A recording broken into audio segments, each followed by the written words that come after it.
আসসালামু আলাইকুম দর্শক, দেখতে পাচ্ছেন আমাদের ফিলিপাইন কালো আখ। তো মনে হচ্ছে যে আমি এখন বাংলাদেশে নেই, ফিলিপাইনে দাঁড়িয়ে আছি।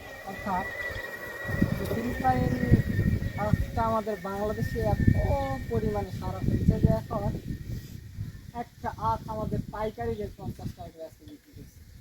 এত এর জনপ্রিয়তা, এবং খেতে এতটা মিষ্টি আর নরম আর সফট, দেখা যাচ্ছে যে হাত দিয়ে আখ ছিলা যায়। তো আপনারা যারা আখ চাষ করতে চাচ্ছেন, আপনাদেরকে একটা পরামর্শ দিই। ভাই, আপনি যখন কোনো জিনিস চাষ করবেন, ফসল ফলাবেন, বীজ এটা নির্বাচন কিন্তু অনেক একটা টাফ ব্যাপার। আপনি বীজ নেবেন 2 টাকা বেশি লাগুক, আপনি ভালো বীজটা নেবেন, কারণ ভালো বীজ ছাড়া ভালো ফসল হবে না। এজন্য দেখা যাচ্ছে যেখানে দাম কম, অল্প দাম, সেখান থেকে আপনারা বীজটা নেওয়া যায়। অথচ যেগুলো মানুষ অল্প দামে বীজ বিক্রি করতেছে, তারা খারাপ বীজটা দিচ্ছে। আর আমার চাহিদা আপনি মিটাতে পারলে আপনার চাহিদা আমি মিটিয়ে দিতে পারবো। অর্থাৎ ভালো জিনিস নিতে গেলে 2 টাকা বেশি লাগবে, এটাই স্বাভাবিক।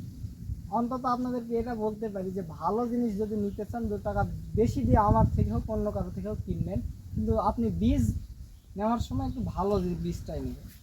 তো দেখতে পাচ্ছেন যে একটা বীজ থেকে কতগুলো আখ তৈরি হচ্ছে।